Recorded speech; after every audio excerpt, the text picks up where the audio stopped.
Hey guys, today I want to be talking about the single most broken healer skill in this entire game. Neutral sec. Nope, I'm talking about Sacred Soil here. She's got a point, she's an icon, she's a legend, and she is the moment. Now come on now. And I honestly do know that people will disagree with me, and that is totally fine, but in my personal experience and my thoughts, this skill, Sacred Soil, is absolutely mind-bogglingly strong. And not only does it come with that strength, but it is extremely easy to maintain very high uptimes on it in raids and dungeons alike. As a plug before I get into the rest of this, if you want to help support me and my content, I would incredibly appreciate it, and honestly, words cannot say how far it really goes to help me. But if you slapped a thick and juicy Sacred Soil on that like button and cat daddied that subscribe button, it would be uber appreciated. But more on Sacred Soil now. This ability is absolutely fascinating to me because I've been playing Scholar literally since its release, so eons in the scope of gaming, and I've seen the rise and fall of this skill, or rather, complete fall and flatline of this skill from release to now its huge rise to where I am actually calling it unironically my favorite and the most powerful healer skill in my opinion. It used to be considered an absolute dumpster fire waste of aether flow, and so it's really fascinating to look at. But further than that, we are literally a few short weeks away from FanFest, where we're going to be learning more about the Endwalker expansion. And with the Endwalker expansion, we know that the Sage is coming up. And with everything that we have learned so far and looking at the meta of the healers and me really exploring what the history of the healers have been, what we've looked at in the future, and what we basically have right now, we are pretty much landing at the conclusion that the Sage is going to be more of a shield and mitigation type healer, just to really shake up the meta. So what this lends itself to is Sacred Soil talk being very relevant before we pursue more talk about the Sage, as well as Divine Benison, but that's going to be its own video. But Sacred Soil is probably the best example for a skill that the developers probably pulled metrics from when they were inspired to work on the Sage. After all, Sacred Soil has been one of the only healer raw mitigation skills in the entire game. Obviously you had different abilities, like you had Fey Covenant, and so that was powerful. You had Bowl from the Ast, but when it comes to massively on-demand available mitigation, Sacred Soil was really huge. And back in A Realm Reborn, we did consider Sacred Soil a dumpster fire, at best. There were very few situations where we'd use it, and yes, we would use it in like raid-wide AoE situations, but overall, we really had the choice between Energy Drain, Lustrate, and Energy Drain and Lustrate, because Sacred Soil wasn't even on many Scholars hotbars. Real tea. But Excog and Indom are two skills that people think of immediately when they think about Aetherflow for the Scholar. Those didn't exist, and those were added on in later expansions, which even then, during Realm Reborn, as I said before, Sacred Soil was garbage, so likewise, we had even more competition when Indom was there in Excog, and so Sacred Soil was not just pushed out, it was completely destroyed. So Sacred Soil, until Shadowbringers, simply reduced your damage to 90% of what it would do. And yes, I know the little cute tooltip of Sakor, we'll talk about that in a bit. So for all intents and purposes, let's simplify Sacred Soil to being a super short 30-second cooldown, 15-second duration tactician, which is just a cooldown that reduces the damage incoming to the party by 10%. And this is actually really crazy when you look at the cooldown to the duration, because what this effectively means is that with infinite Aether Flow, you could have 50% uptime during any fight, any encounter, raid, dungeon, whatever, if you had infinite Aether Flow with Sacred Soil, which is crazy, which is, to say the least, powerful.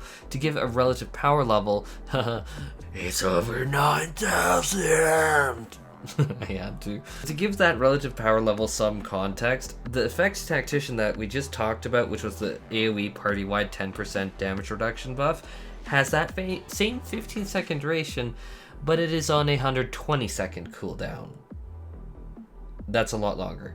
Or for tanks, the literal tanks of this game, they get a ability called Rampart that I've often called the workhorse of the tank role in Final Fantasy XIV. Rampart lasts 20 seconds and reduces damage taken by 20% on a 9-second cooldown, which is, just to be clear, very clear here, a single target personal defensive cooldown on the tank. It's not talking about AoE mitigation at all with Rampart. That effect in and of itself, strong. But there were problems though. Aether Flow is a very precious resource to the Scholar, and having to pick between extremely potent spot heal lustrate or the MP recovery and damage spike, because Energy Drain was recently nerfed, and I know everyone's going to look at 100 potency and be like, LOL, damage spike, where I know, back in the time when Scholar was more like an Affliction Warlock playstyle, this was actually a damage spike ability. But you had to make the decision between those two abilities or Sacred Soil, which was a very hard thing to justify. And I should say, would it see some use in raids? Absolutely, 100%, you're completely right. But outside of that usage, it was extremely limited due to competition for Aether Flow stacks. And exactly as you probably guessed, when XCOG and Indom were added, this made competition even more fierce, and so it really stopped existing. It really wasn't until Shadowbringers that we saw Sacred Soil even be taken on many Scholars' hotbars. I personally do recall distinctly that the joke was to remove Sacred Soil for more hotbar space for PlayStation users. Oh god. That sure has changed, hasn't it? But before I move on completely now, let me satisfy a bunch of y'all, because I know, yes, the tooltip says that there's an additional bonus 20% effect for a free Sakor. Not reliable, and I can at least speak for myself when I say RNG really does seem to hate me, and I can feel her ram her heel at my hindquarters at every chance she can get. So this was never really a bonus to me, it was never really appealing. It was like, whatever. I hate to say that, but it was really whatever. And so in brought Shadowbringers a simple change. Instead of a 20% Sakor chance, which we just talked about, now you had a guaranteed regenerative effect to people standing inside the dome.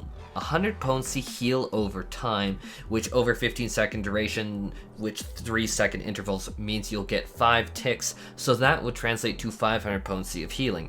And yes, absolutely, this is barely more than a single physic, and it is a little less than 2 full Medica casts. But this is what put Sacred Soil over the edge. And I hate to go into like effective HP calculations in a video like this, so I'm going to keep it extremely short. Like, when I talk about quick math, like 10% damage reduction and then 500 HP going up, I am really talking about effective HP, and when we're talking about Sacred Soil being extremely valuable for effective HP for the entire group, it is extremely strong. And I mean, I am personally inspired a lot, even on my own website's effective HP calculators. I am inspired greatly by Warframes, where like the Warframe fandom has done extensive calculations, lots of formulas done on it. It is very, very well established in that community. But basically, just long and short, is you are double dipping with Sacred Soil. You have one single Aetherflow stack and one single off-global cooldown, which produces 500 potency of area effect healing to all allies, and then 10% mitigation on top of it. Just the AoE heal in and of itself is pretty darn good, considering it's off-global cooldown to boot. Which honestly makes it stunning at mitigating damage, because it's AoE in a party. Remember, Tactician was 2-minute cooldown, and then you have in conjunction with something like a deployed Adlo or Sakor with Constellation, that mitigation stacks up, making your effective HP of your party bigger and bigger and bigger, making it much harder to take down the party, especially if you're talking about successive AoEs, which is something you will come across through various extreme fights. You're gonna see it in, like, in particular for extreme fights. I'm thinking, like, when people eat swords in Emerald Weapon, that would be a prime time when you'd want bigger effective HP, or like in various Savage mechanics like E11S for cycles or E12S the entire fight, if I'm being honest. And all of that mitigation, well, the Sacred Soil part at least, is from one off-global cooldown with an Aetherflow stack. That's pretty ridiculous, honestly. But even in Expert Roulette or tank-focused mechanics where a tank is just taking consistent incoming damage, this mitigation paired with that slow health regeneration is exceedingly powerful. Mitigation likewise scales with incoming damage. 10% mitigation is 10% mitigation, whether it is one tank bester coming in or a pack of mobs whacking the tank. Raw healing, on the other hand, doesn't really scale, which is actually a fascinating phenomenon that has been captured fully in World of Warcraft's metas when people talk about something like a Disc Priest or a Holy Paladin that brings in mitigation versus something like Restoration Shaman that brings a lot of raw HPS, throughput healing, which you're going to see at their highest echelons of Mythic Plus gameplay, that a lot of people are going to favor a Disc Priest because it brings mitigation rather than just raw healing.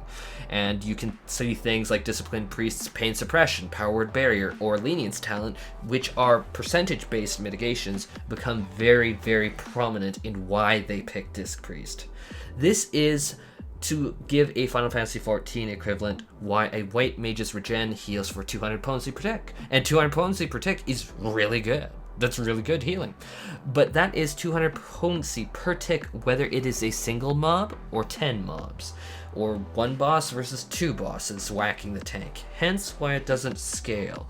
Whereas an ability that reduces damage taken by 10% will reduce by 10% for one single mob. On the flip side, if we are talking about a scenario with 10 mobs, that is 10% damage mitigated from all mobs that hit the tank. So that's why we say that mitigation scales harder and better than just raw healing. Raw healing can only be healing for that one instance, whereas mitigation scales based upon the number of instances that are being impacted by that mitigation, whereas you can only heal possibly one tank. So drawing ourselves back, what we are left with is an ability that now scales very well as its mitigation, and always did, but now it's providing on top of that a powerful trickle of healing in an area of effect, combined with being an off-global cooldown effect and having potentially 50% uptime and off-global cooldown. Let's not forget that. This is bizarrely strong ability. It functionally can pick up a group with a patient co-healer, especially if combined with easily weaved in Whispering Dawn and Fade Blessing abilities. To demonstrate, I allowed a Cubist to do Cubist things to me, and I had my friend here helping draw aggro off of me so that we can showcase the power of Sacred Soil in restoring HP. And just restoring HP, we're not even talking the mitigation here, because honestly I feel sometimes it's very hard to visualize, and this is a comment I get very often, is what the heck is a 500 potency? Totally fair. And so it's 2 Sacred Soils, got my health back up to full. In fact, it got it a little bit up, but mind you, I wasn't fully to 1 HP, so blah. But point is, this is still an extremely solid chunk of healing for an off-global cooldown healing ability in and of itself. So honestly, when I think about the most powerful healing cooldown, a few key examples come to mind, but a few of them, none of them, have the same consistent brutal edge to them that Sacred Soil does, with its 1-2 punch of healing and mitigation, resulting in it being my #1 most busted healing ability in Final Fantasy XIV.